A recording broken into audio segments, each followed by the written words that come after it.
Oh man, I really screwed up. Ugh. I'll tell you why in a minute. Just follow along. So I've been wanting to build an A10 for a while, and I wanted to do a slow build video series. That way people can follow along. I just wasn't quite happy with the results. So this video is about upgrades to this build, and I will speed through this as quickly as possible, but at the same time giving commentary on the commands that I use. What you're seeing now is me inserting canvases to use as reference materials using the insert command. At this point, I'm not worried about scaling the canvas yet.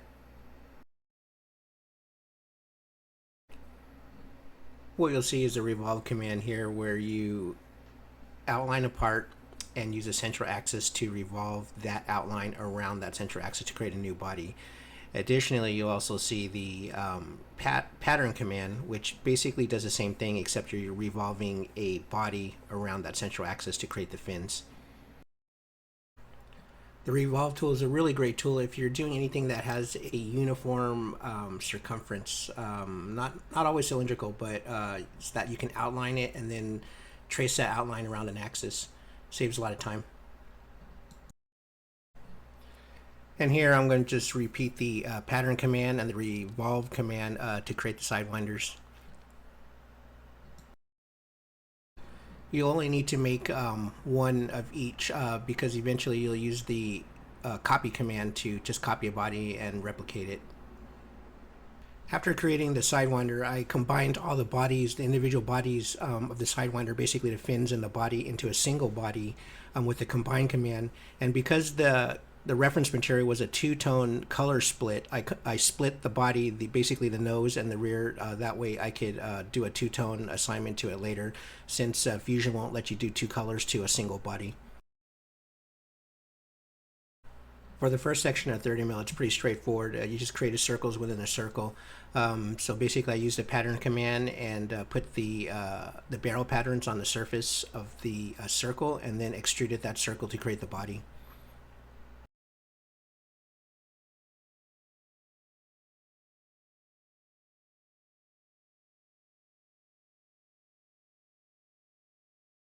This next section, what you're doing is you're inserting a plane to draw on from the construction menu, drawing a circle onto that plane, and then I'm later going to extrude that circle into the surface of the gun barrel.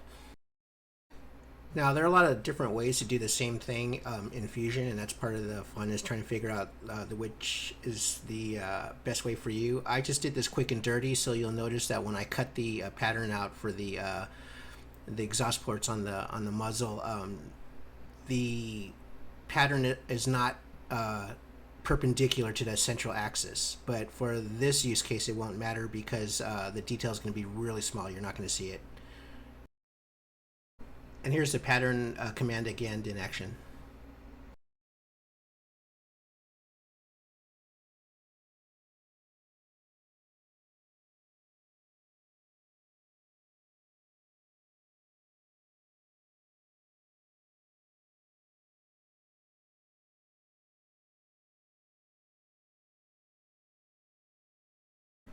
This is the polygon command where I'm just drawing in a six-sided figure onto the surface of the barrel. Now I realize I'm going really fast in this video just to get through it, but I will have links in the description or pop-ups on the top screens that show videos of me doing these same commands in real time just so you can follow along and learn.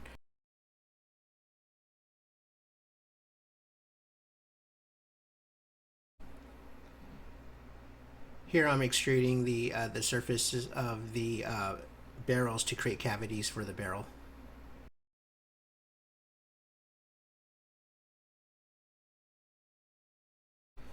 This whole next section takes place in the surface menu at the top. You'll see it at the top ribbon where you're basically using the loft command to create a skin from point to point among different areas of the plane. I personally like to see the airframe myself, so I didn't want to skin the whole plane and just have it look like another airplane 3D model. I'd like to see the bottom, what's underneath the hood, so to speak. If I wanted to build a surface model where where you would just see the surface only, I would have built it a totally different way. And instead of using bodies like you see in the screen, you would basically just use lines, and that produces a smoother transition between different sections of the body. I should qualify when I say body, I don't mean the body of the plane, but I mean bodies as in individual entities within Fusion 360 that are known as bodies. And with those bodies are associated a certain type of commands that you can execute on those bodies.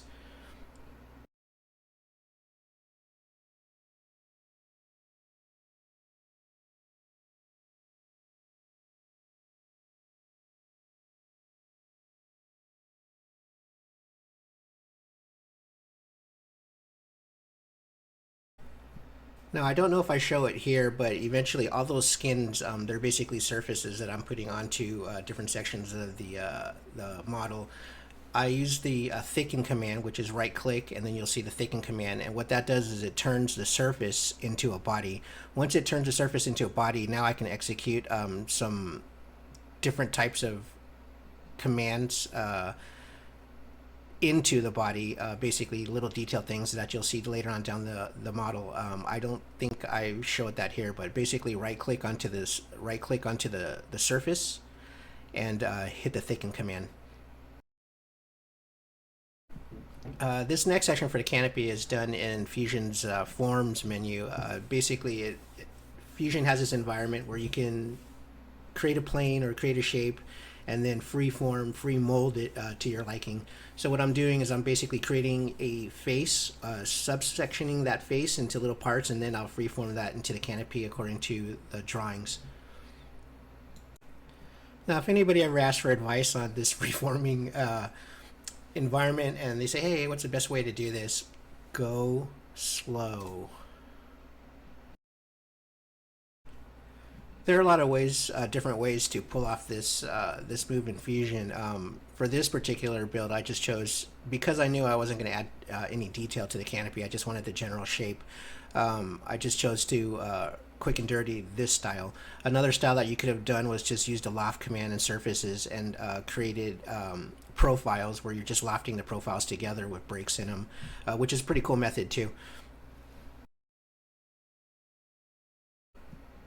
If you're interested in learning that method, where the second method I was talking about, where you're lofting profiles, sketch profiles together, I suggest checking out Val's puzzle planes. He does a really good job in showing this technique. It's pretty masterful. Here's just a simple move command where I just highlighted everything and I'm just moving everything into place. Right click is the quickest way to get the move command. There is one thing I wanted to say about the move command. When you pick your spot to move the bodies, make sure you pick a spot that's in line with the XY coordinates. That way you can do a vertical, lateral, or upward movement and it's still in a straight movement. But if you pick like a corner edge, it'll move you diagonally and it'll start changing coordinates on all three axes, and then you're going to spend a lot of time going back and forth. So for this next section, I like detail, but I don't like too much detail. Plus, I know this is an RC plane and not a detailed scale model, so I just wanted to keep it light. Basically, I'm going to insert a plane, draw my patterns onto that plane, and then project that plane onto the surface of the model. From there, I'll use the pipe command and cut out the surface of that model. And this is why the thicken command from before becomes important, because now the surface is no longer surface, it's an actual body because we've thickened it. I do have another video where I detail this process in real time or kind of slow motion. That way you can follow along. In case you're interested, I'll just put the link or whatever tab up on the upper corner. So this process for scribing lines into the surface is not unique to Fusion. Most CAD programs can do this. It's just the process is probably going to be the same across all different CAD platforms. It's just a matter of finding the right tools. Basically, you're going to project lines onto a surface and then cut them out. There's one channel, oh my god, I'm so sorry, I can't remember his name, but he was doing this with AutoCAD, I believe. But he was creating detailed scaled models, plastic scaled models, and his work was incredible. I wish I could find, let me see if I can find this channel and put it in the comment section. But basically, he's using the loft technique, and he's not building bodies. He's lofting surfaces together and then just thickening those for the 3D print. And so he's 3D printing with the SLA printer, a resin printer, and he's producing plastic models out of it. And it's just incredible work. Now we're seeing the scale command in action, plus the copy to copy bodies and the move command in action.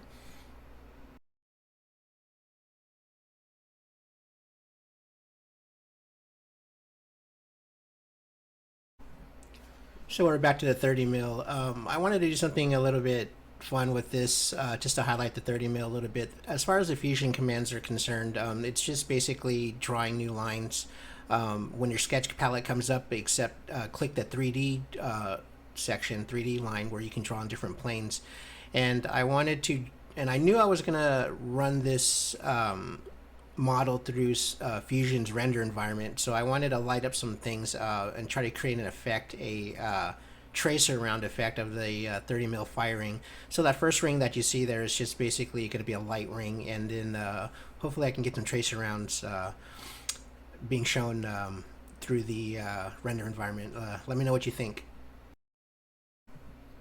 So this is Fusion's render environment. You can see it in the upper left-hand corner where it says render. So basically what you're going to do now is assign different materials. Fusion has a list to all your surfaces, your bodies, and then you run it through the render machine where you can show lighting and realistic photographs or realistic representation of your model. It's a lot of experimentation. One thing that I want to highlight in this particular environment is that in the other environment, which is the design environment, I just created a circle and extruded that circle so it's a shape. And then I moved that circle into this environment so that I can put a paint on there that lights up. That way I can create my own lighting. I'm not a lighting expert at all, but I don't like any of the lighting environments in Fusion, or maybe I just don't know how to use them. So I just created my own lighting. So what you're going to see when the machine renders, I do test rendering here, is lights. Looks like a UFO coming from the top and taking up the plane. But I'll just shut up now and let you guys check this section out.